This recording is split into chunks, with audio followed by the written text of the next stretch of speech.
Hey, welcome everyone. Thank you so much for joining us today. We're so excited to have you here again for this important conversation all about supporting children, siblings of children affected by HIE. So this whole Super Sibs Uncovered is really all about answering your questions and offering insights into how we can best support those who play such an important role in our families, and that's our Super Sibs. So, whether your child is living with HIE or has passed, their siblings are impacted. And today, Annie Gunning, our certified child life specialist and certified grief counselor, is here to help us explore how we can help them navigate those unique experiences. So, thanks, Annie, once again for being here and doing this for us. Yes, of course. Always happy to be here. Siblings topic is one of my favorites. So Yeah. anything we can do to continue to add information out there, put it out there and help families, always glad to do it. Yeah. And, as our child life specialist and grief counselor on staff, you get questions all the time from parents and guardians and caregivers about how they can support their children or siblings. And you meet with families one-on-one even for that Hmm. specialized support.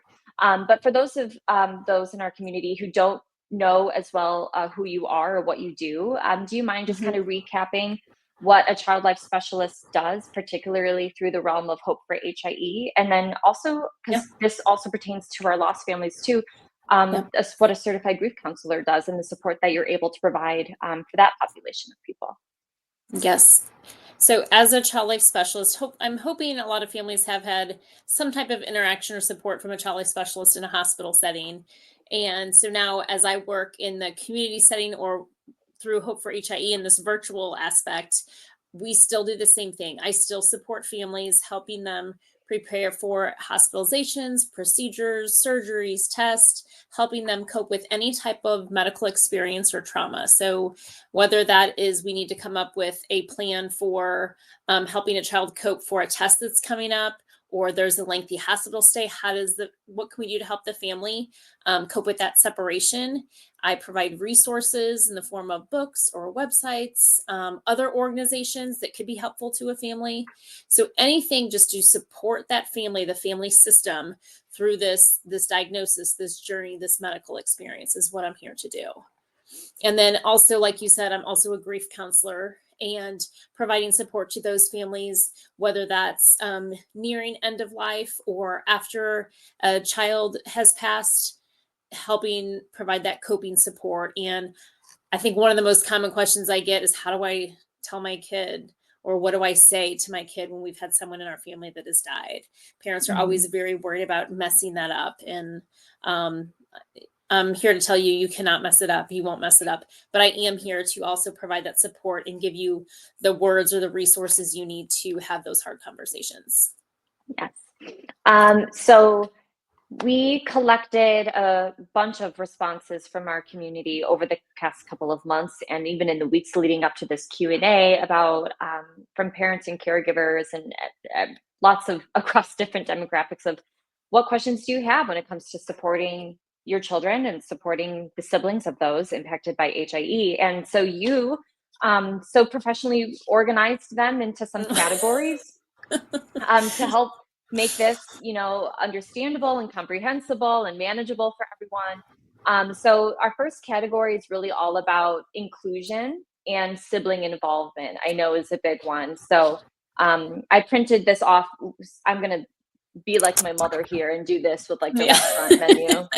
I know. It's like, how can siblings be included in daily care? I'll learn to support their HIE sibling, stay connected, especially during difficult times like hospital stays. So I know that's a multifaceted question, but it I feel like it covers a range of Yeah.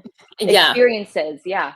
For sure. And you're nice and complimentary in that I organize these so You well. did. But it's really because like so many parents ask the same questions, like whether I was in the hospital, now in the community, in different settings, like people always want to know the same types of things. So it was really compiling this list and I'm like, this question's pretty much the same. This one's the same. So Mhm. parents aren't alone in wanting to know what's best to do for their non-HIE child. That's for sure. Yeah. So always a big thing that we want to convey to our families is that you're not alone in this. There's other families going through the same thing. So when we want to involve our siblings, just the daily care that goes into whether it is a lot of just constant care that like overall just daily skills that your child needs, or just maybe it's an appointment a week or 2 appointments a week.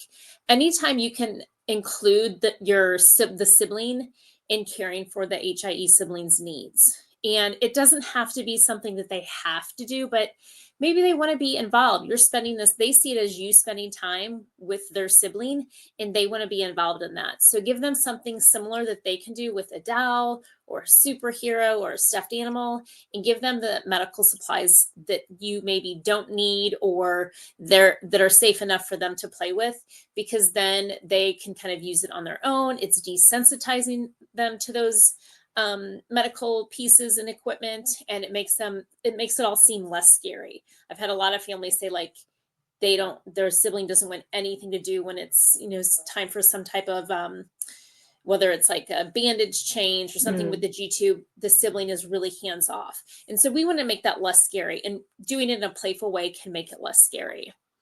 And then another way just to kind of be connected with other siblings in your area, there is a program called Super Sibs. Um, what's it called? It's the Sibling Support Project. Now I'm like totally blanking on it.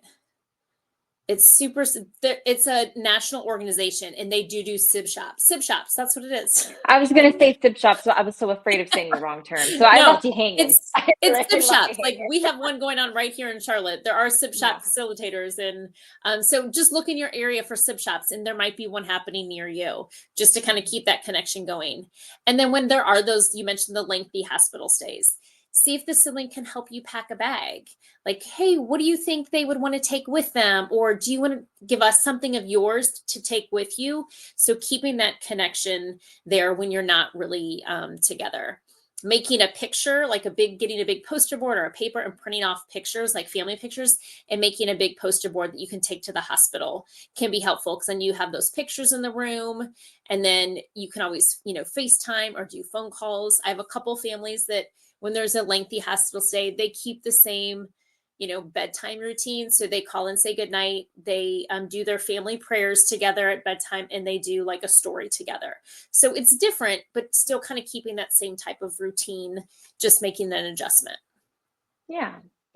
I also feel like that's a kind of a great segue into emotional support and like connection too, right? Because just this feeling of being supported, feeling connected with family.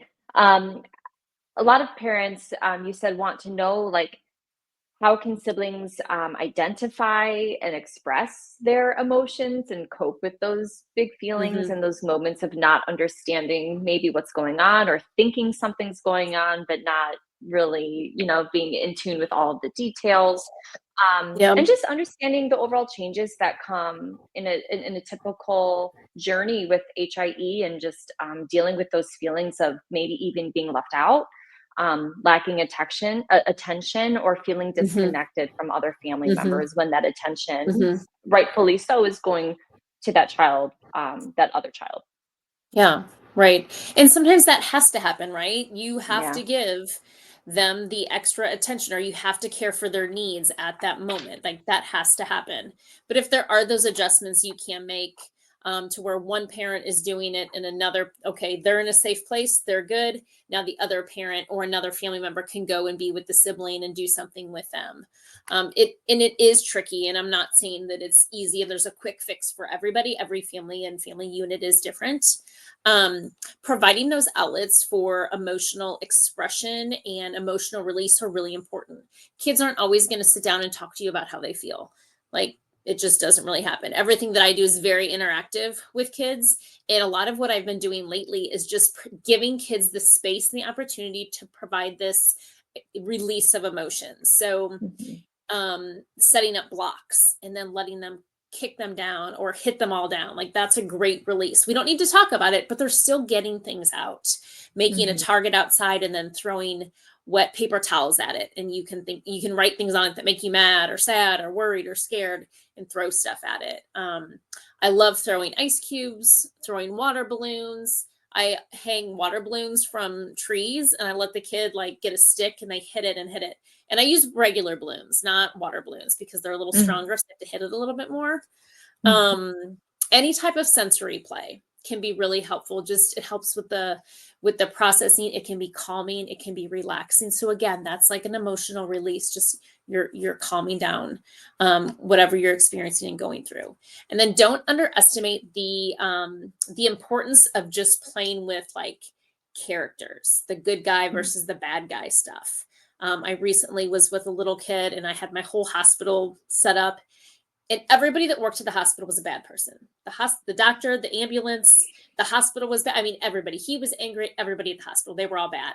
But like that was him processing and playing Yeah. through what he was experiencing with his family. So those Mhm. dolls, those characters, stuffed animals, they can really tell a story and help a child just kind of process and, express what they're feeling. Yeah. And then just like engaging in their world. So if you're just playing basketball in the driveway, talk about stuff then. Ask them questions then. They might be more likely to engage, or just driving in the car. It can be something simple. It doesn't have to be this giant activity that you're doing. It can be just your simple everyday things that you do. And then always validate and acknowledge feelings. Even if you don't really understand why they're feeling mad or upset, you look really mad. Especially for little kids, you got to identify your arms are crossed and you're stomping. You look like you might be mad. I'm wondering if you're mad. Are you mad right now? Mhm. And then you're naming it. So helping them name it, because Mhm. little kids and even older kids, sometimes they don't know what they're feeling, and that's Yeah. okay.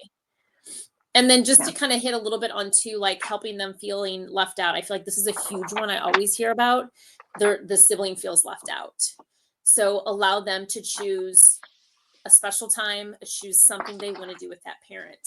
Which parent do you want to do something with? And we've talked about this before, I feel like in other sessions, Yeah. like using the special time, like a 15-minute timer. For 15 minutes, they're picking the activity. You're not doing anything else but playing with them. And the timer's going to go off. And when the timer goes off, we're going to do something else. And Yeah. so as long as those expectations can be set, it's an easier transition. It's easier to engage them and then move on for something else. But it can also be like, maybe you're making dinner, have them help you make dinner. Or maybe when you are like caring for the sibling doing bath time, they can give their doll a bath. Or, Mhm. um, just having them be with you and near you when you're doing something that you have to do is still time you can be with them. Yeah. So it doesn't always have to be this big grandiose Right. adventure together. It can be the little moments that kind of add up that are, I would imagine, are more manageable throughout your day too. Absolutely. And Yeah. like, Yeah. it can be like reading the story at bedtime or like bath time or something Mhm. like that. Those are small moments, but you're just with them. So during Right. that time, the other sibling isn't in there. It's just you and them doing their story. And, that can be something quick. Yeah. What's so interesting too is with my own child, bringing another sibling into the world. I felt all this pressure really to like do something really really special with my oldest, and then upon reflecting with her like favorite parts of her day, like before we go to bed, it was always the minute like trivial things that stuck out in her head as opposed to these things that I like actually put effort towards. Like, oh, Yeah. Yeah. so you never really know what's going to stand out or stick out to a kid and what makes it special for them and your relationship special to them. So it's interesting. Absolutely. I couldn't agree more. And I've had those same Yeah. kind of experiences, things that I thought were going to be wonderful. I'm Yeah. like, but they really enjoyed, like, we played basketball in the driveway. We played tennis, like something Right. just that they chose. They Yeah. might want you to play characters. Like, I did not like doing that. Right. But like, you sit I and do that can't for hear the 15 minutes. voices. Yeah, and you're doing what they want to do. Right. That's where the connection really can happen too. Oh, absolutely. I also know this is something that we have talked about just in creating the Super Sibs content, especially for the 2025 year, is that so many families reach out to you and say, I don't know how to explain HIE to my child in like an age appropriate, developmentally Mm-hmm. appropriate way, especially with a diagnosis that is so complex, that doesn't have a Right. clear impact or outcome, that can go from good to bad to messy to clean in like so many different facets so Yeah. quickly.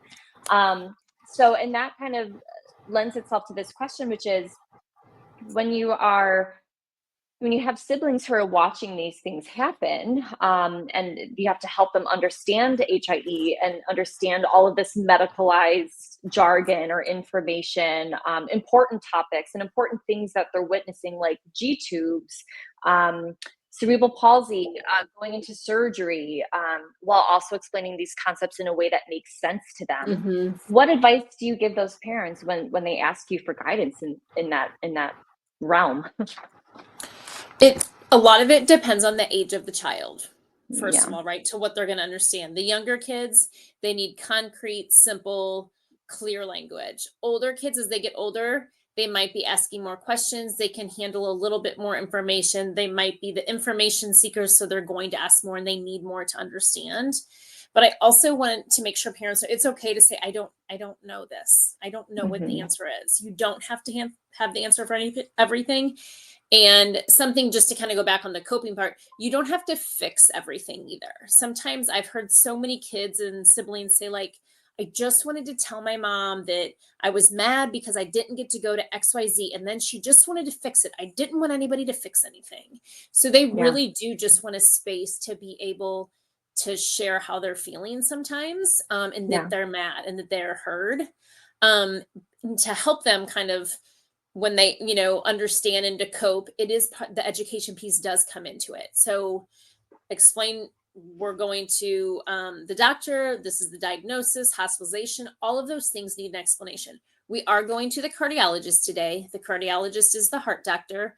This is an appointment we go to every 2 years or every 2 months or whatever for a checkup. At the appointment, the doctor is Mhm. going to listen to his heart and make sure his heart is still strong and working the way it's supposed to be working. And you can kind of leave it there. Do they ask questions? Do they not? Because if they kind of pick up on like whispers or things going on, that's when the anxiety can creep in. Yeah. So it's better to tell them information and share it than keep it from them. Kids are smart. They know something's up. And when there's Yeah. extra phone calls and whispers, that's what makes them feel more anxious. So the lack of information actually makes them feel more anxious than giving it to them. But again, it's okay to say, I don't know what this is going to be like. But Yeah. you can focus on like what the appointment is doing, what the hospital is doing. Like, we are going to stay overnight at the hospital. The doctors, he has a fever. The doctors and the nurses are giving them medicine to help him.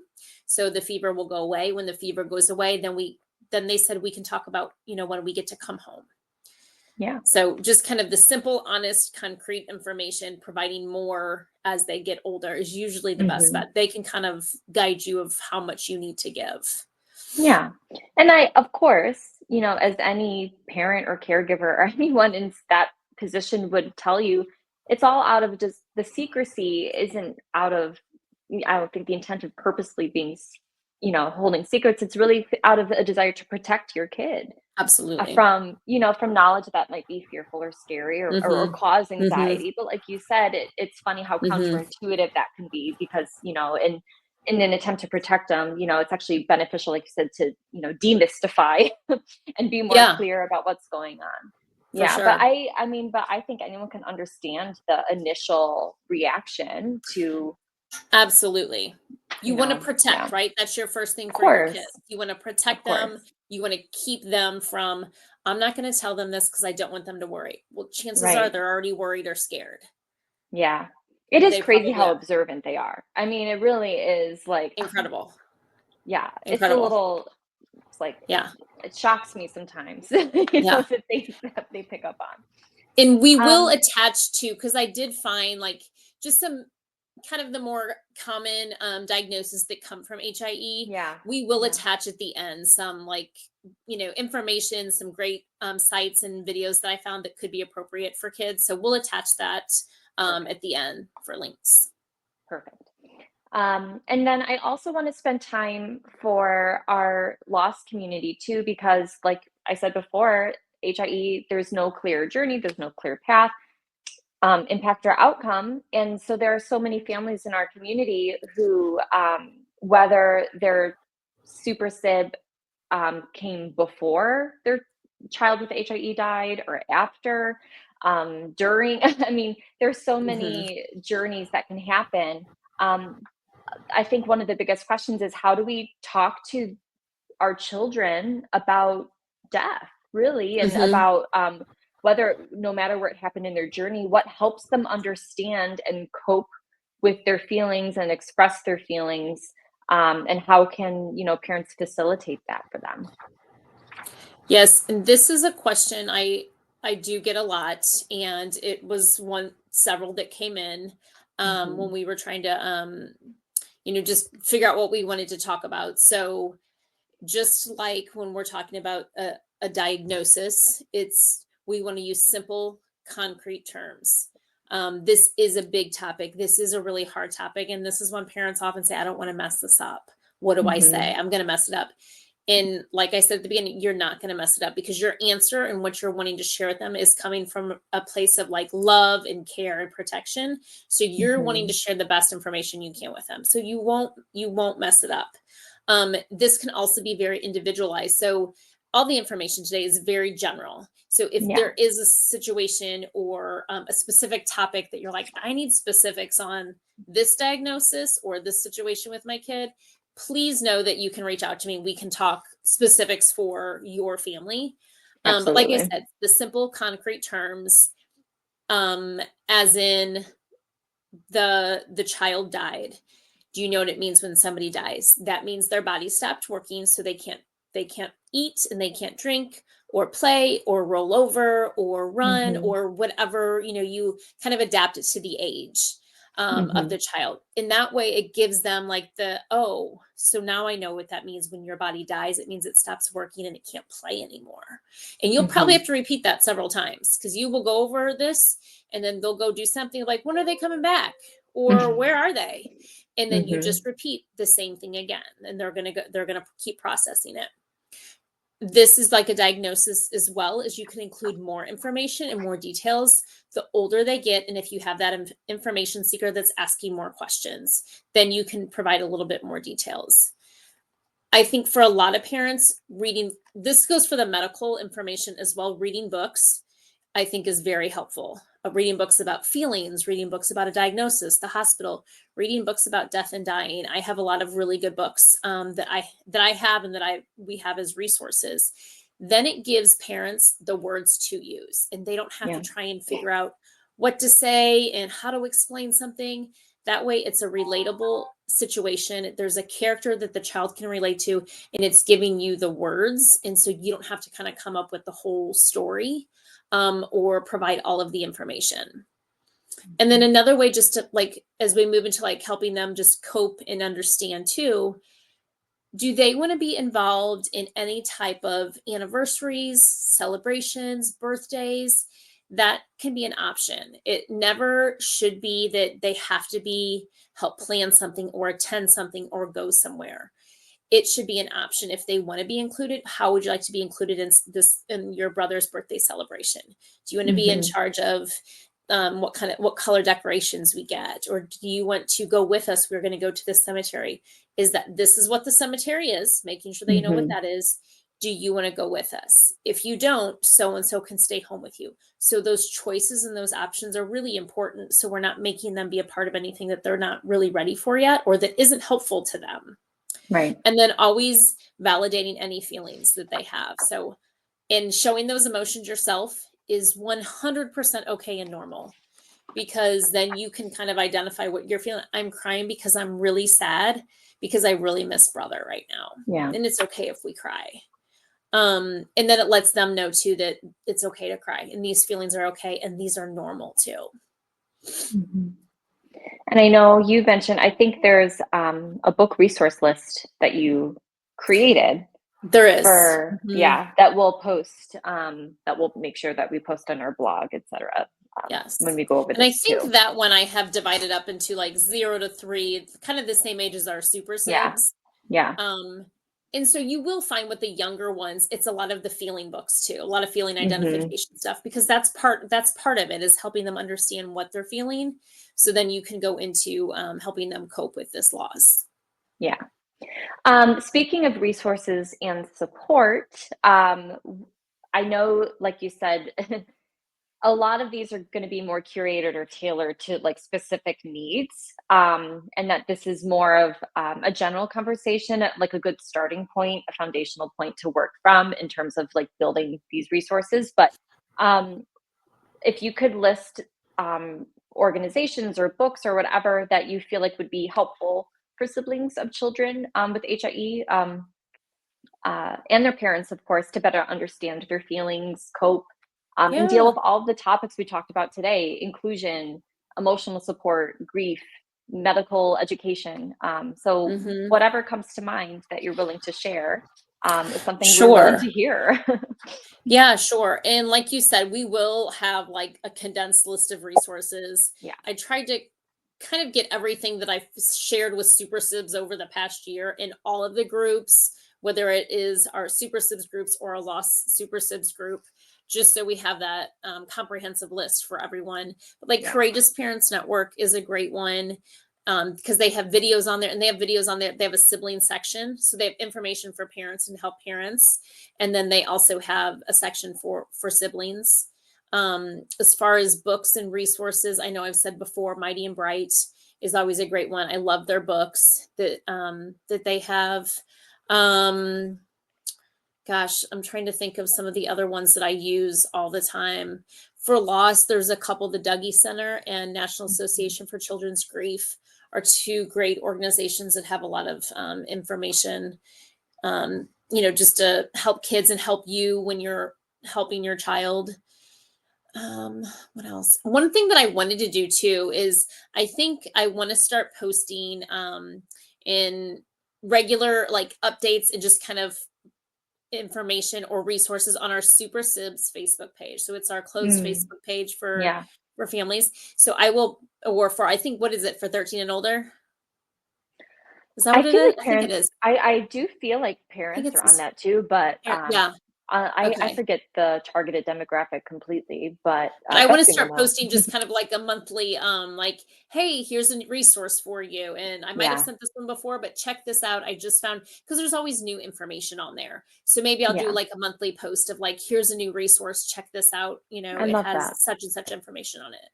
Yeah, and we also have our resource blog on our website, hopeforhie.org too, where you go to the blog section, you can even filter, and everything child life related is got that tag of child life. Mhm. So all of the resources that we've accumulated in past Q&As and just throughout our now almost 2 years of Super Sibs. Those are all sporadically about, of course, but this Mhm. is a good opportunity to talk about our Super Sibs program too, because we have worked really, really hard together to kind of transition to this online platform. Um, and starting in March is when it's going to be available and open to people who enroll. So if you were part of the Super Sibs program in the 2020 4 year. I get so Yeah. confused where I am in time. You're going to be receiving something in the mail, and it's going to be like a postcard addressed to you. It's going to have some stickers, and it's going to have a QR code for you to log on to this free platform. Some of you might even use it for school. It's called Canvas. And it is not paid. You don't have to pay any money. This is something that is entirely free to all families. But what we love about this new system is that as opposed to receiving um, in-person drops all the time, all of the content that we create for Super Sibs throughout the entire year is going to be there and present and accessible throughout the entire year, no matter when you opt in or out of the program. And that's what I love about it. You can opt in, you can opt out, and opt in again, and everything's going to be there for you. Oh, my headphone came out. But you still will be receiving some in-person drops just as a reminder to log on to let you know like when new content and activities are up and available to you, and to give you like a little a fidget or something, a little token, I Yep. guess is a better word, Yep. as a reminder and something to carry with you throughout your day. But That's something that we're really excited for. And Yeah. I'm going to give a little sneak peek.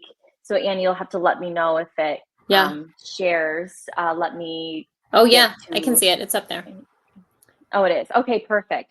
Yeah, so So this is exciting. kind of like a little sneak peek of this is I should probably do from that's from my teacher view. That's the that's the person who created the LMS, but you still get the picture. But you have all of these modules of ages 0 through 3, 4 through 5, so on and so forth, and you essentially get to go to that module, and then it has all of these amazing activities that you get to do courtesy of Annie. And then parents have resources that we're going to add on throughout the year. There's a virtual discovery room that you can click on, and it brings you to videos and websites that you can use at any time throughout the year. So it's something we're really, really excited about Hmm. and excited to experiment with. But so basically, more details will be coming about that in really the next week or so. We're going to start Yeah. mailing these things out to everyone, and we'll make sure to promote it on our social media pages too, just to for new people who want to enroll in the program. We'll repost how to do that, and so that way you're included in this.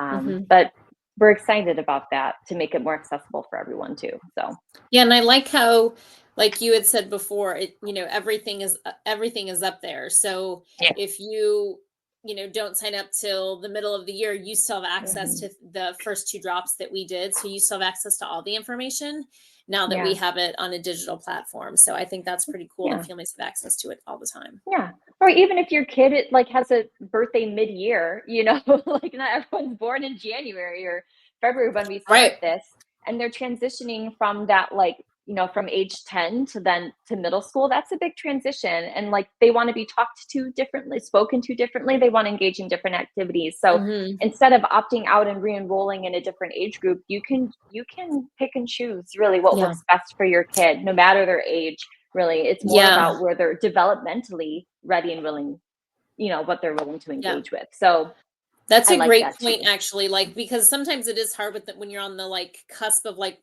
the age groups that we Yeah, made. Like, maybe your kid does need something in the next age group. So yeah, you can totally use whatever works for your 100%. family. Yeah. So that's exciting. So we will send out more details soon, and obviously once those mailers get going, we'll make sure that we make sure that our families are educated about to how to access it, and so on and so forth. But as always, we know that this journey of supporting siblings can be complex. And, speaking from me and Annie, especially, like, you're not alone in this.